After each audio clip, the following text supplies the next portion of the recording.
Vamos lá, irmãos? Êxodo, capítulo 12, do verso 1 ao verso 11. Vamos ler? Êxodo, capítulo 12, verso 1 ao verso 11. O Senhor disse a Moisés e a Arão na terra do Egito: Este mês será para vocês o principal dos meses. Será o primeiro mês do ano.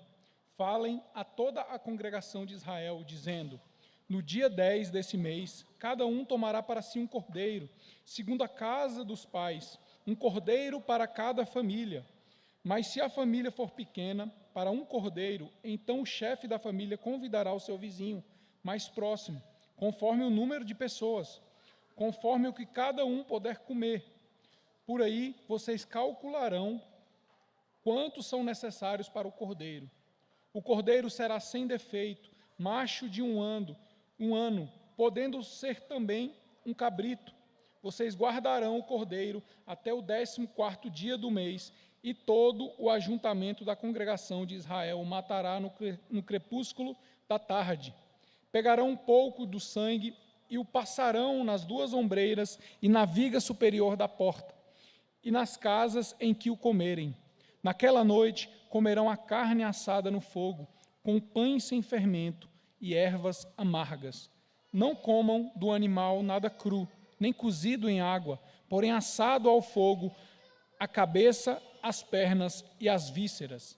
Não deixem nada do cordeiro até pela manhã. O que, porém, ficar até pela manhã, queimem. E assim que vocês devem comê-lo, já prontos para viajar, com as sandálias nos pés e o cajado na mão. Comam depressa, é a Páscoa do Senhor. Amém? Curva sua cabeça, meus irmãos, vamos orar novamente?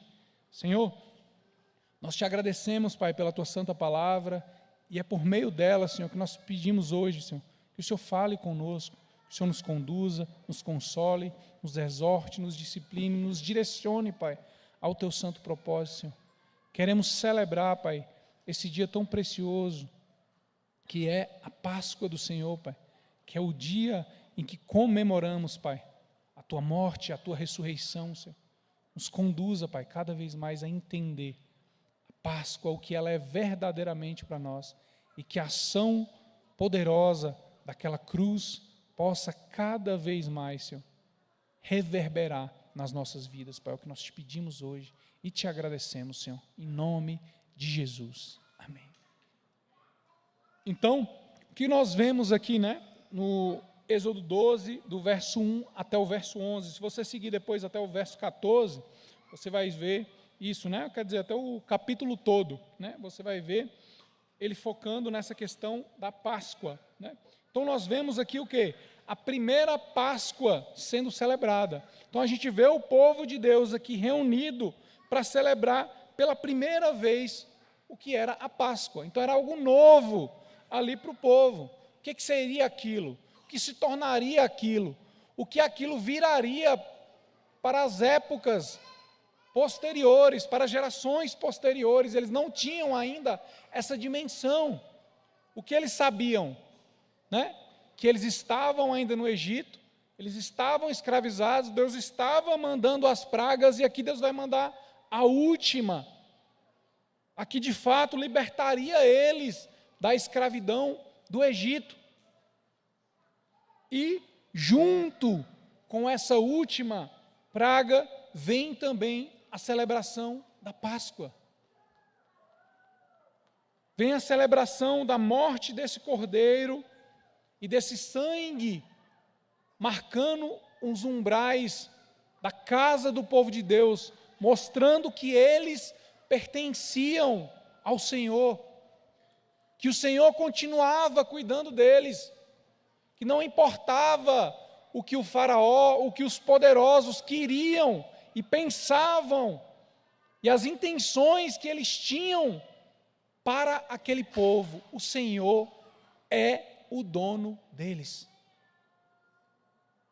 E o Senhor vai mostrar isso aqui nessa Páscoa para o seu povo. Ele vai trazer símbolos, ele vai trazer memórias que para esse povo talvez não tinha não foi plenamente entendido, mas para nós, com a revelação do Cordeiro perfeito que é Cristo, nos traz a plenitude do que é a Páscoa. Eles tinham essa primeira celebração, essa primeira memória em obediência. Nós temos a plenitude do que foi revelado a partir de Cristo Jesus, o nosso Cordeiro Pascual.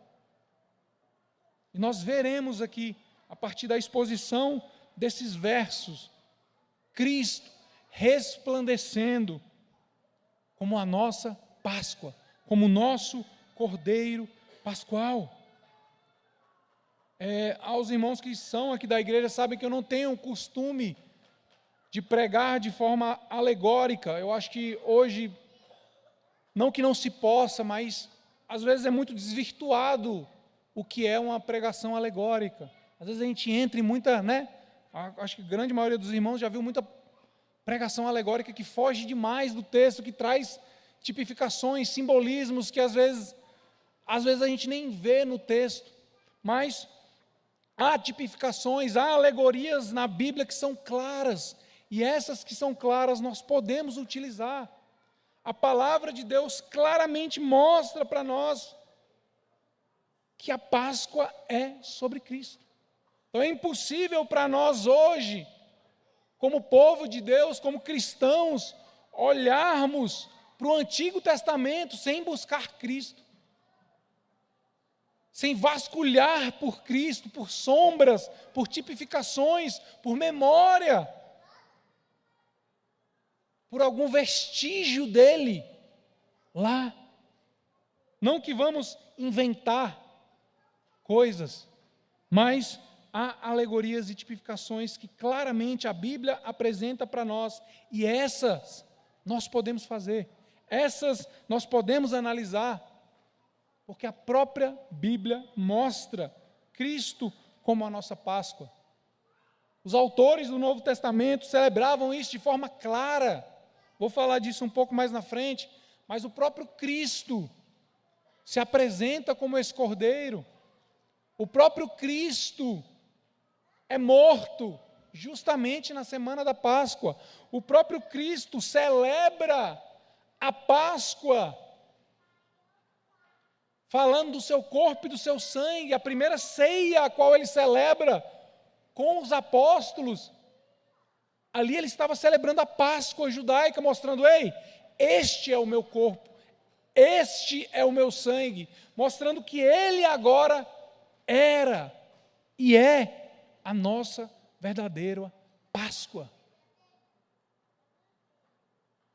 Então, é nesse contexto que o povo aqui hebreu está.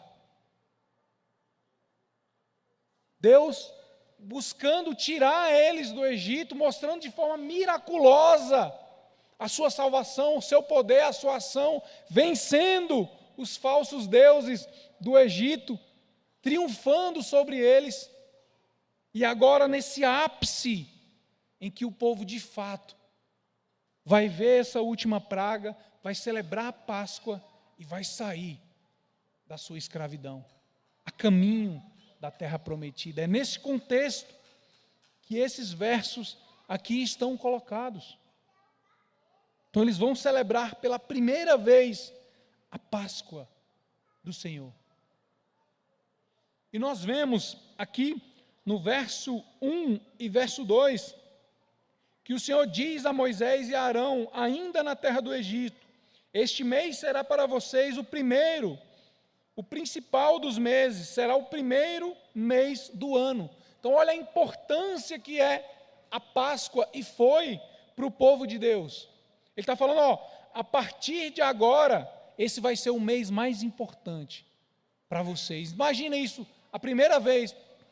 E eles olhando: por que isso vai ser tão importante? Por que essa festa é tão importante? Por que essa refeição é tão importante?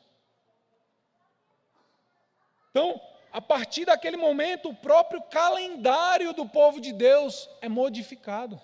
E a partir de agora, esse mês marca, é o primeiro mês do ano. O calendário de vocês é alterado, o calendário do povo judaico é alterado. E eles passam a comemorar agora o primeiro mês do ano com a Páscoa, como se fosse hoje o nosso janeiro. Dada a importância que seria a Páscoa para eles. Não era mais qualquer festa, qualquer celebração. Então, Deus queria deixar isso muito claro na memória deles. Esse novo ano de vocês inicia agora. A partir dessa libertação, a partir da celebração dessa Páscoa.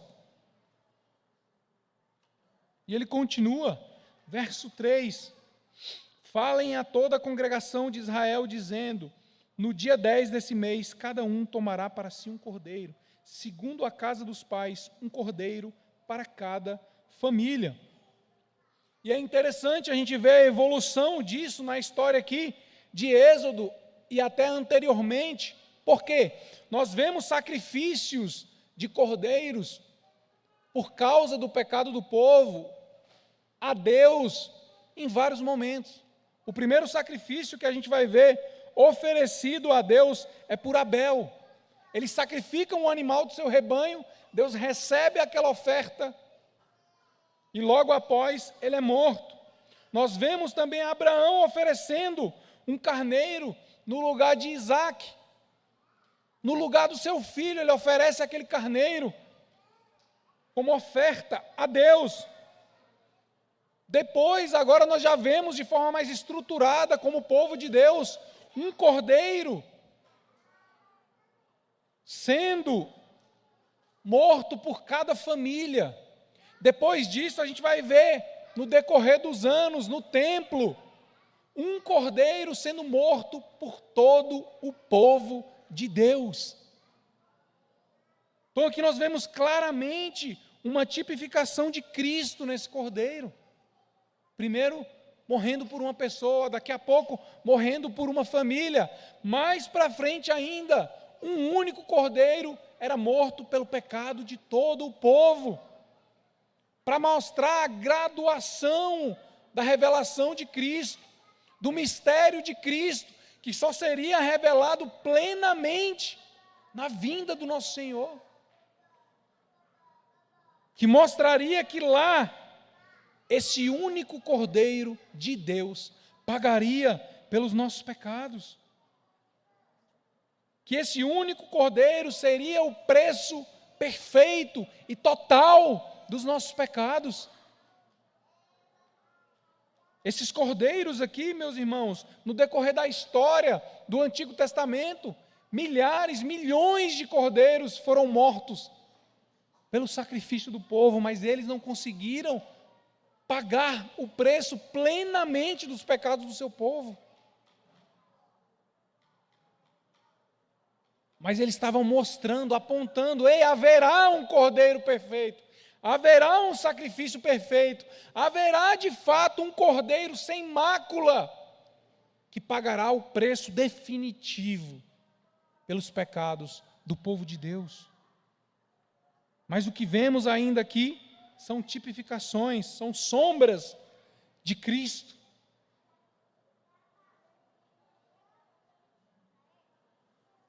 Inclusive, o apóstolo Paulo vai reconhecer isso lá em 1 Coríntios capítulo 5, verso 7, na parte B: Cristo, nosso Cordeiro Pascual, foi imolado. O próprio João Batista também, em João capítulo 1, verso 29, João viu Jesus caminhando em sua direção e disse: vejam, é o Cordeiro de Deus que tira o pecado do mundo. Então esses cordeiros que eram sombra, esses cordeiros que eram tipificações, que morriam, mas o povo permanecia em seus pecados, estavam apontando para o Cordeiro verdadeiramente perfeito, para o Cordeiro verdadeiramente sem mácula, que somente é Cristo Jesus. Verso 4: mas se a família for pequena para um cordeiro, então o chefe da família convidará o seu vizinho mais próximo, conforme o número de pessoas, conforme o que cada um puder comer. Por aí vocês calcularão quantos serão necessários para o cordeiro. Então, se a família fosse pequena naquele momento para celebrar e comer um cordeiro, imagina, um cordeiro não é um animal pequeno, não é um animal de pequeno porte, como uma galinha, né? Como um animal menor que a gente come. Então, imagina um cordeiro, às vezes, para uma família de 2, 3 pessoas, 4 pessoas. Difícil eles comerem aquilo. Então, ele dizia, se não der para uma só família comer, por ser pequena, então chame, convide um vizinho, convide um outro irmão para celebrar junto a Páscoa com vocês. Esse verso já mostra para nós também que aquela salvação, aquele livramento a partir da morte daquele cordeiro pascual, ela seria alcançada a outros. Ela não ficaria restrita somente a alguns, como os judeus depois achavam que o Messias viria só para salvar eles próprios. Que essa salvação não se estenderia. O conflito que nós vemos lá em Atos, quando o próprio Deus começa a conduzir a mensagem de salvação aos gentios, e o próprio povo de Deus, os próprios apóstolos se chocam com aquela mensagem. Então isso aqui já mostra, esse cordeiro vai se estender a outros. Ele é suficiente a outros, mostrando uma salvação que alcançaria ainda mais pessoas. Verso 5, o cordeiro será sem defeito, macho de um ano, podendo também ser um cabrito. Então, uma exigência clara do cordeiro pascual é que ele deveria ser um cordeiro sem defeito, um macho de um ano. Ele não poderia ser qualquer cordeiro, ele não poderia ser qualquer animal. Inclusive o povo de Deus, em outros momentos, foi exortado por trazer animais doentes, defeituosos, aleijados, para ser sacrificado. Então imagina, meu irmão, naquela época, você tem o seu rebanho ali, você tem animais de bom valor, e de repente você comete um pecado, você fala, rapaz, eu vou pegar aquele cabrito ali que já está meio doente, eu acho que ele já não chega nem o final desse mês, para eu não ter prejuízo, eu vou pegar aquele cordeiro ali e vou sacrificar ele ao Senhor, eu acho que ele já não vai durar muito mesmo. Vou pegar aquele cordeiro velho, já está no final da vida, já está ali, quase indo, eu vou sacrificar esse, o Senhor, cordeiro pascual não pode ser, é de 1 ano, e é sem defeito. Por quê? Claramente mostrando e tipificando a Cristo, mostrando que Deus apresentaria sim um sacrifício perfeito pelos nossos pecados, e também mostrando que o cordeiro inocente morreria pelos nossos pecados. Então imagina, o povo pecou, o povo blasfemou contra Deus, o povo adorou ídolos, o povo adulterou, e ele vai e pega um cordeiro. O que o cordeiro tem a ver com aquilo? O cordeiro blasfemou contra Deus, o cordeiro adulterou, o cordeiro matou alguém. Não, mas aquele animal inocente era morto pelos pecadores, era morto por aqueles que não eram inocentes. E foi justamente isso que Cristo fez por nós. Morreu sem ser o culpado pela sua punição. Porque ele estava morrendo a nossa morte. Ele estava recebendo a nossa punição. Ele estava pagando pelos nossos débitos. Por isso que esse cordeiro, que tipificava Cristo, ele deveria ser perfeito. Para mostrar, haverá um cordeiro verdadeiramente perfeito, que Deus está separando. Eles tinham também que separar aquele cordeiro por um tempo, a gente vai ver isso aqui.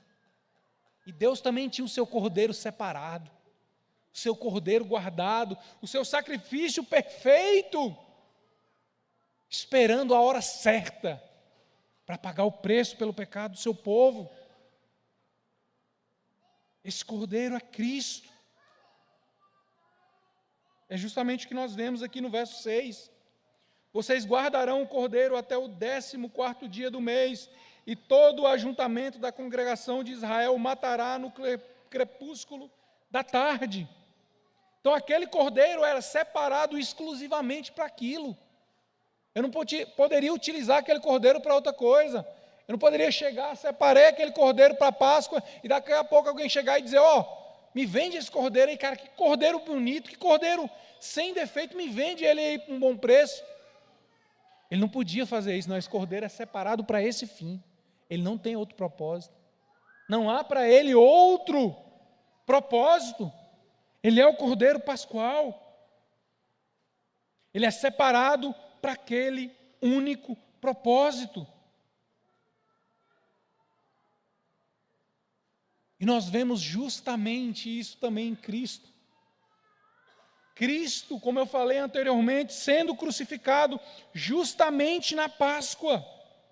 Para deixar claro, meus irmãos, para deixar claro que Jesus é esse cordeiro.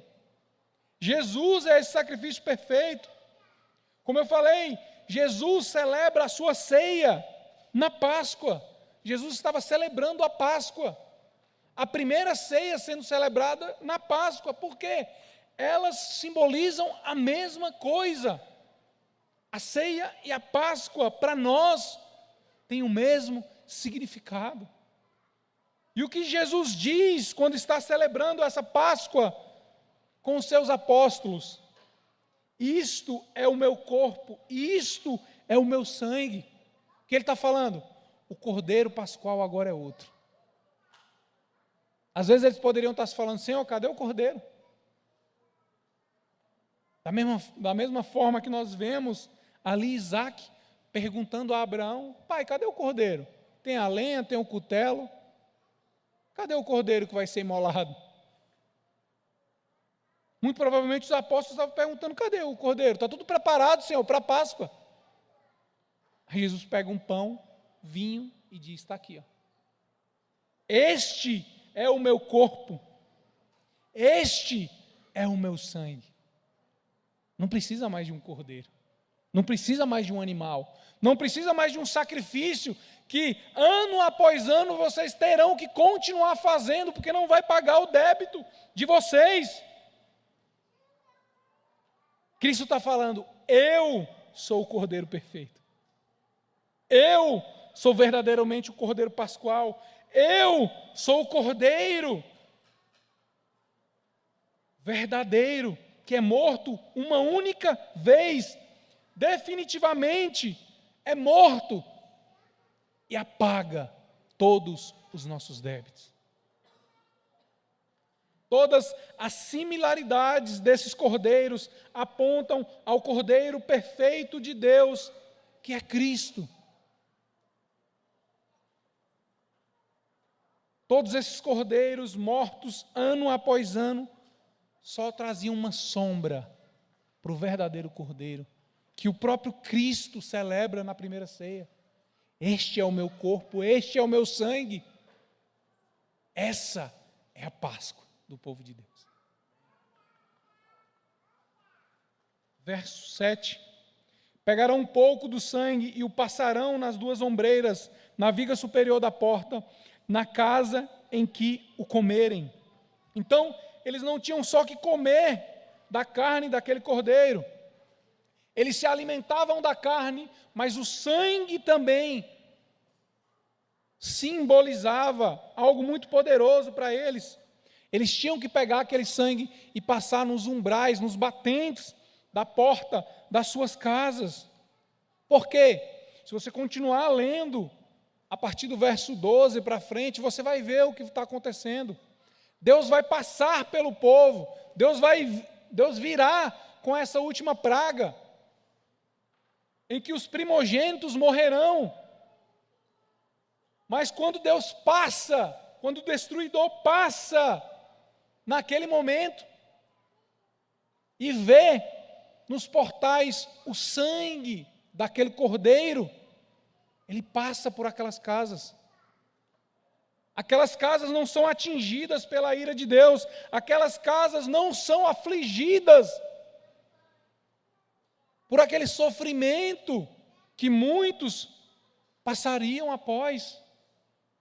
Então, não só a carne daquele cordeiro simbolizava e dava poder a eles, mas o sangue também mostrava. Nada naquele cordeiro era desperdiçado, nada podia ser desperdiçado. E ao passar esse sangue nos umbrais das portas, eles eram salvos. Quando a destruição assolava o Egito, quando Deus passasse e visse aquele sangue sobre a casa deles, eles eram poupados do derramamento do seu sangue.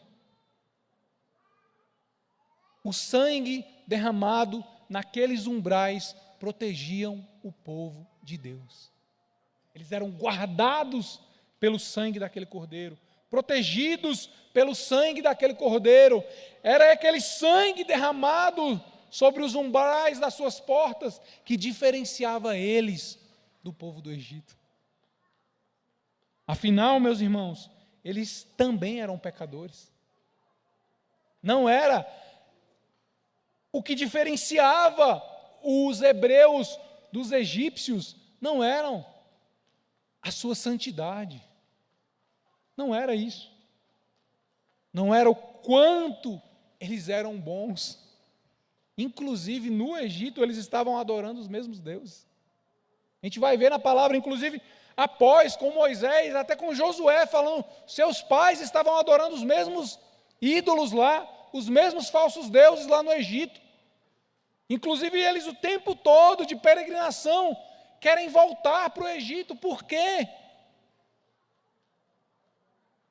Mas a única coisa que diferenciou os hebreus verdadeiramente dos egípcios é o sangue derramado sobre eles. O Deus que agia sobre eles e os poupava da destruição. Isso continua ser a única diferença de nós para o mundo, meus irmãos. Qual a diferença de nós para o mundo? Não pecamos? Com certeza não pecamos da mesma forma, mas até o porquê não pecamos da mesma forma, ou não deveríamos pecar da mesma forma, também mostra isso. Qual a diferença de nós para aqueles que não conhecem a Deus? Deus agindo nas nossas vidas, só isso. Se Deus não agir na nossa vida, não tem diferença nenhuma. Ou você não se lembra de como ou quem você era quando não conhecia o Senhor? Qual a diferença de você para qualquer outra pessoa? Que tipo de vida você levava sem o Senhor? Quem você era sem o Senhor? Quem você era antes desse sangue ser derramado sobre a sua vida? De que forma que você agia? O que você buscava? O que te satisfazia? A única coisa, meus irmãos, que nos diferencia do mundo é o sangue do Cordeiro sobre nós. Mais nada. Porque merecer o juízo nós também merecemos. Merecer a condenação nós também merecemos. Agora o que nos diferencia? O sangue do Cordeiro sobre nós. Só isso. Por isso fomos poupados. Por isso fomos salvos. Por isso fomos protegidos. Verso 8. Naquela noite comerão a carne assada no fogo, com pães sem fermento e ervas amargas. Então eles deveriam comer do Cordeiro Pascual com pão sem fermento e ervas amargas. Por quê? Os pão sem fermento, ele simbolizava justamente a pressa. Eles não tinham tempo. De quem faz pão, faz bolo, faz alguma massa, que depende de fermento, sabe disso. Você tem que colocar o fermento ali, você tem que esperar algum tempo. Dependendo de algum pão, algum bolo, você tem que esperar muito tempo para ele ficar pronto. Então o que ele estava mostrando? Ei, não dá tempo disso não. Vocês vão comer a carne do cordeiro com esse pão sem fermento, porque é um alimento rápido, vocês estão com pressa para sair do Egito. E as ervas amargas simbolizavam o sofrimento que eles passaram na escravidão do Egito, para que eles pudessem lembrar. Então imagina, isso não seria celebrado nessa única vez, isso seria celebrado todo ano, até a vinda de Cristo. Todo ano eles estariam celebrando, até aqueles que só ouviram falar, mas não estavam nesse momento. Através desses símbolos, eles lembrariam. O cordeiro significa isso, o pão significa isso, as ervas significam isso. Então eles lembrariam do que Deus fez por eles. Verso 9 e 10. Não comam do animal nada cru, nem cozido em água, porém assado ao fogo, a cabeça, as pernas e as vísceras. Não deixem nada do cordeiro até pela manhã. O que, porém, ficar até pela manhã, queimem. Então, o cordeiro aqui claramente é visto como algo santo, algo que não pode ser feito de qualquer forma. Quando a gente vai ver em Levítico como os animais que eram oferecidos a Deus como sacrifício, eles tinham que ser sacrificados, era algo extremamente metódico.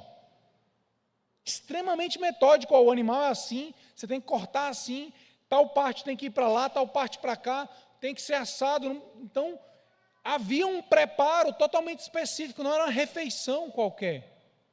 Era um sacrifício ofertado a Deus. Era algo santo, inclusive até quando alguns podiam comer de alguns sacrifícios, só podiam comer os sacerdotes. Falava, só os sacerdotes, a descendência sacerdotal pode comer do sacrifício. Não era qualquer um que podia comer daquela comida, daquele sacrifício. Porque aquele sacrifício era algo santo, separado. Então ele está falando, ei, esse cordeiro também é algo santo, ei, não joguem nada fora, não cozinhem de qualquer forma. Há um modo de preparo correto para esse sacrifício. E ele não pode ser desperdiçado, porque é santo. Novamente, tipificando a Cristo. O Cordeiro verdadeiramente santo. O Cordeiro verdadeiramente sem pecado. Então ele está trazendo símbolos para que nós, que vimos a Cristo, que vimos a obra de Cristo, possamos claramente ver que esse Cordeiro apontava para o Cordeiro verdadeiro, que é Cristo. Verso 11, o último verso. E assim que vocês devem comê-lo, já prontos para viajar, com as sandálias nos pés e o cajado na mão, comam depressa, é a Páscoa do Senhor. Esse verso aqui, meus irmãos, é lindo demais. Quando estava há meses, estava lendo esse capítulo, eu fiquei com esse verso na cabeça muito tempo. Eu fiquei com esse verso muito tempo na cabeça, porque ele mostra aqui para nós algo muito precioso desse Cordeiro, dessa celebração da Páscoa, que eles tinham que comer desse Cordeiro prontos para a viagem que eles iriam fazer. Então imagina, meus irmãos, uma refeição em que você precisa comer pronto para sair. Aqueles irmãos que foram militares ou são militares sabem muito bem o que é isso. Comer às vezes ali rápido, equipado, comer pronto, às vezes tem que comer ali saltitando. Por quê? Pronto para sair, não tem muito tempo para comer. Não tem uma hora de almoço. Ele tem que comer já pronto para aquela missão. É justamente isso que Deus está pedindo aqui para o povo, nessa primeira celebração da Páscoa. Comam do Cordeiro prontos para a viagem que muito em breve vocês farão. Eles já tinham que comer vestidos, com a sandália no pé. Naquela época, quando eles iam comer, festejar, eles tinham o costume de tirar as sandálias, igual muitos de nós fazem hoje. Está mais à vontade, não. Coloque a sandália com os lombos cingidos. Quem já pesquisou um pouquinho, quando ele vai falar de lombos cingidos, a roupa deles naquela época, quando eles precisariam andar mais rápido ou correr, eles amarravam as vestes. Então, quando você vê ali na Bíblia falando, cinjam os lombos, até tem algumas imagens, você pode pesquisar no Google ali, cingir lombos, você vai ver que ele pegava a veste e amarrava na cintura. Para o quê? precisasse correr, ele corria. Então, ele está falando, ei, essa refeição da Páscoa deve ser feita pronto para a viagem. E essa, inclusive, foi uma das ordens que só foi dada para essa primeira Páscoa.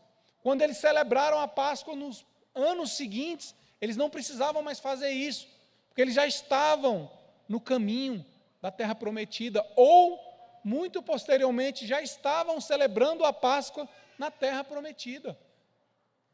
Mas esse mandamento é específico para essa primeira Páscoa. Eles precisavam comer prontos para a viagem. Porque a partir do momento que eles terminassem aquela refeição, o Senhor viria com a última praga e eles teriam que iniciar a sua caminhada rumo à Terra Prometida. Então, olha que momento ímpar para o povo de Deus.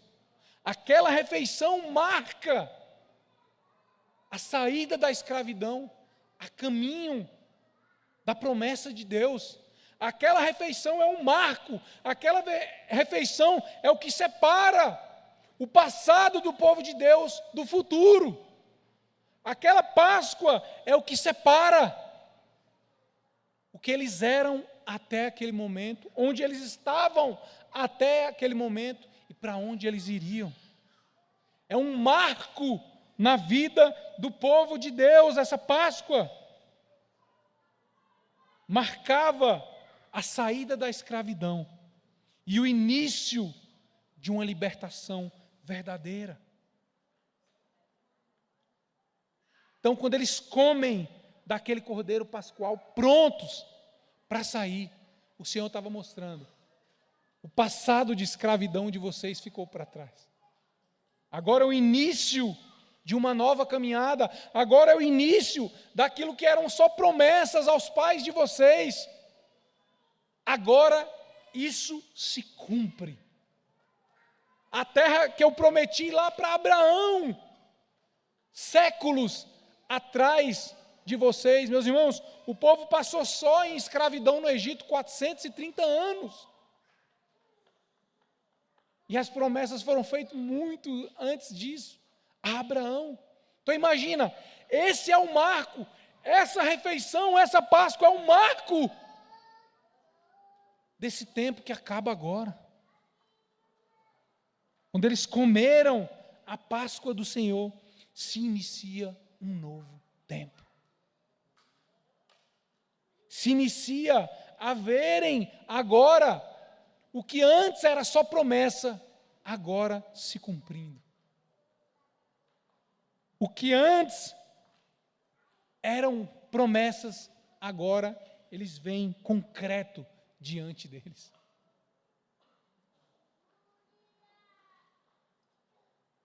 E como esse verso, meus irmãos, remete a Cristo. Porque assim como os nossos irmãos que comeram desse cordeiro pascual, e esse alimento foi aquele que deu energia para eles trilharem essa caminhada para a terra que Deus prometeu a eles, Cristo é a verdadeira comida que nos alimenta para a terra que nós iremos chegar. E não tem como ler esse verso sem lembrar do relato da ceia do apóstolo Paulo, lá em 1 Coríntios, capítulo 11, verso 26.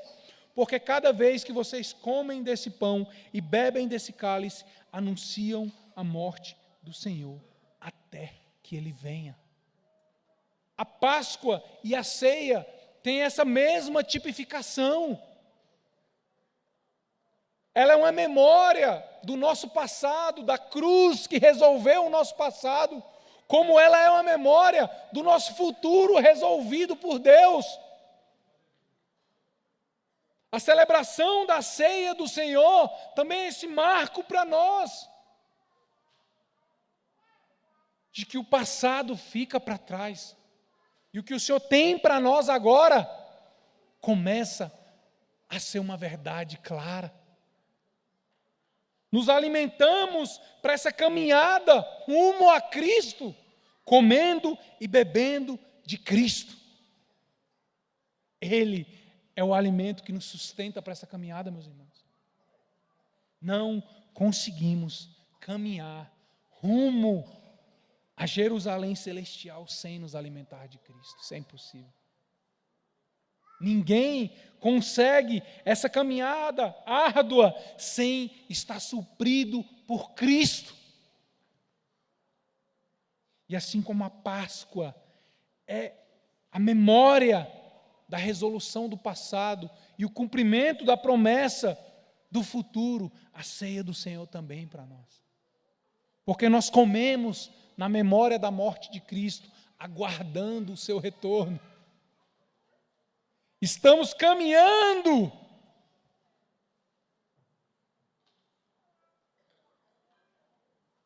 para nos encontrarmos com Cristo. Comemos de Cristo para nos achegarmos a Ele. A Páscoa era a salvação da escravidão do Egito e também o início da caminhada à terra prometida. No sacrifício de Cristo, no Cordeiro Pascual, Deus resolve o nosso passado de escravidão, mas também nos dá um futuro de salvação. Deus aqui tira o povo da escravidão no Egito e eles começam a caminhada à terra que mana leite e mel. E para nós também a ceia tipifica, ou não tipifica, na Páscoa tipifica. A ceia mostra para nós essa caminhada. A ceia resolve o nosso problema do passado e uma garantia de um futuro glorioso com Cristo. A ceia aponta para a nossa salvação na morte do Cordeiro, que é Cristo, e o início de uma caminhada rumo a Jerusalém celestial. Meus irmãos, Cordeiro Pascual, que é Cristo, resolveu o nosso passado de escravidão e o nosso futuro garantido com Ele. Nós não vamos vagar rodando sem rumo. Nós não vamos vagar perdidos, como muitos aqui vagaram, porque eram símbolos. Aqueles que se alimentaram do verdadeiro Cordeiro Pascual têm um rumo certo. Estão caminhando com os olhos fixos em Cristo Jesus. Não se perdem no caminho. Aqueles que se alimentam do verdadeiro maná do céu, que é Cristo, não morrerão, como Jesus disse. Ei, os pais de vocês, eles estavam se gabando, os nossos pais comeram o maná. Ele está falando, quem dá o verdadeiro maná é Deus. O que ele estava falando? O verdadeiro maná está aqui, vocês não estão comendo. Quem comer do verdadeiro maná, do verdadeiro Cordeiro de Deus, não se perde no caminho. Ele tem o seu passado resolvido e seu futuro garantido, porque ele está caminhando rumo a Cristo. E esse mesmo Cristo, que é o Cordeiro de Deus, enquanto nós caminhamos rumo a Ele, Ele caminha rumo a nós. Celebramos a sua morte, aguardando a sua vinda. Olha que precioso, meu irmão, é a ceia do Senhor. Nós não devemos celebrar a Páscoa de Cristo somente agora nesse mês, em dezembro. Nós cristãos celebramos continuamente a Páscoa. Não é mais uma festa anual, não é mais uma celebração uma única vez no ano. Nós celebramos e comemos da carne do Cordeiro Pascual e somos abençoados e libertados com o seu sangue continuamente. Não são mais símbolos para nós. Nos alimentamos de Cristo. Não é mais um animal que nos alimenta, que tipifica algo. Nós verdadeiramente comemos a carne de Cristo. e tomamos do seu sangue. Comemos da ceia do Senhor, anunciando a sua morte e aguardando a sua vinda. Falando, Senhor, é na tua memória, é pela tua morte, é pelo teu sacrifício. É graças ao Senhor ter morrido por nós que estamos aqui. Mas graças ao Senhor morreu por nós, agora temos um futuro garantido. Temos uma promessa de uma vida eterna que o Senhor conquistou para nós. Comemos da carne e tomamos do sangue de Cristo, prontos para a nossa caminhada rumo a Jerusalém celestial. Meus irmãos, nós devemos comer da ceia do Senhor, assim como os hebreus celebraram essa primeira Páscoa, prontos para a caminhada à frente, prontos para o destino que Deus separou para nós, prontos para nos encontrar com o Cristo que nos alimenta, com o Cristo que pagou o preço dos nossos pecados, com o Cristo que nos sustenta. Celebramos a ceia do Senhor, prontos para o encontro com Ele, porque não depende de nós, não é sobre a nossa prontidão, não é sobre quem somos, é sobre a maravilhosa salvação que Ele mostrou a nós. Imagina, meus irmãos, o povo hebreu tinha visto coisas miraculosas que Deus fez para o salvar. Eles viram o Mar Vermelho se abrir, eles viram pragas, eles viram o próprio Moisés ser usado por Deus e fazer sinais miraculosos. Nós também, meus irmãos, aqueles que verdadeiramente conhecem a Cristo, têm visto coisas poderosas na sua vida e principalmente viram Cristo crucificado, os salvando e os redimindo. Por isso, meus irmãos, que a celebração da ceia do Senhor para nós deve ser assim como os nossos irmãos aqui, comendo da carne de Cristo, sendo salvo, redimido, lavado pelo seu sangue, em prontidão para o rumo que Ele separou para nós. Não estamos perdidos, meus irmãos. Se você está perdido ainda, meu irmão, você deve refletir, de fato eu conhecia esse Cristo, de fato eu recebi da graça da sua cruz, de fato o sangue dele está em memorial sobre a minha vida, de fato eu estou marcado pelo sangue de Cristo, porque se você está marcado, meu irmão, o seu rumo é esse, não tem como. E é justamente isso que nós celebramos na Páscoa, o Cordeiro de Deus que tira o pecado do mundo. Por isso que devemos celebrar ela com essa prontidão, falando, Senhor, muito obrigado. Senhor, o mundo está perdido. Senhor, o mundo esse ano vai esperar salvação a partir dos políticos. Senhor, o mundo esse ano está esperando salvação a partir de uma melhora econômica. Senhor, muitos esse ano estão esperando algo para salvar a vida triste deles. Senhor, muitos esse ano estão esperando inúmeras coisas, pessoas, para o salvar de algo. Mas, Senhor, nós não estamos perdidos. O nosso caminho é claro. Já estamos caminhando rumo a Ti, Senhor. E o Senhor caminha rumo a nós. A Tua vinda é certeira, a Tua vinda é clara. Meus irmãos, aqueles que se alimentam de Cristo não estão perdidos. Eles têm um Salvador.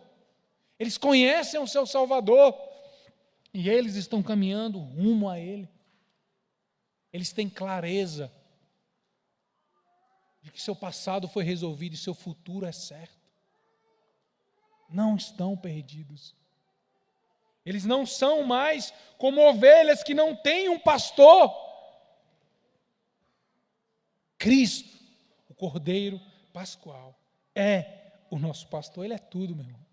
Ele é o cordeiro, Ele é o pastor, Ele é a porta, Ele é o caminho, Ele é o único meio de salvação, Ele é o único Deus genuíno e verdadeiro, Ele é tudo para nós. O que o mundo pode nos oferecer? Que esperança maior o mundo pode nos dar? O que eles têm para nos oferecer que rivaliza com isso? O que os falsos deuses têm para nos oferecer que pode rivalizar com isso? O que eles podem nos dar? Sendo que Deus nos deu a Ele próprio, morto em uma cruz, como prova do seu amor por nós. O que os ídolos ou os falsos deuses podem nos dar, meus irmãos? Nós não estamos perdidos, não deveríamos estar perdidos, e nem buscando outros meios de salvação. Temos um único e suficiente Salvador. E quando comemos e bebemos da ceia do Senhor, nós fazemos em memória dele. Senhor, estou lembrando da tua morte e aguardando a tua vinda. O Senhor resolveu toda a minha vida. Meu irmão, isso aqui não é triunfalismo, isso aqui não é teologia da prosperidade. Isso aqui é a obra de salvação plena e perfeita de Cristo. Cristo resolveu toda a nossa vida naquela cruz. Essa é a Páscoa. Ele morreu por nós, Ele ressuscitou, e a sua morte é a nossa morte, e a sua ressurreição é a nossa ressurreição. Nós estamos aguardando isso.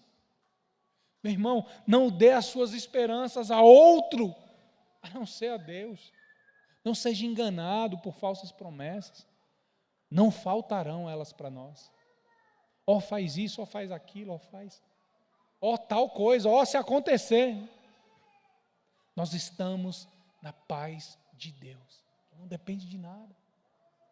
Externo. Não depende de qualquer outra coisa. A nossa paz, a nossa certeza de vida e de vida eterna está unicamente em Cristo. Um único Salvador. Um único sacrifício. Único e perfeito. Não precisa de outro. Não é a outra coisa que pode rivalizar com Cristo nas nossas vidas. É isso que nós devemos celebrar da Páscoa, que nós iremos celebrar da Páscoa do Senhor agora. Nós iremos tomar da ceia do Senhor agora, e eu quero que você fique com essa memória na sua cabeça. Comer da ceia do Senhor, sabendo que Ele nos deu a certeza de um caminho. Ele nos deu a certeza de para onde estamos indo. Nós nos encontraremos, meu irmão. Nós nos encontraremos com Cristo muito em breve. Muito em breve. Não estamos perdidos se comemos e bebemos de Cristo, o Cordeiro Pascual. Amém, irmãos?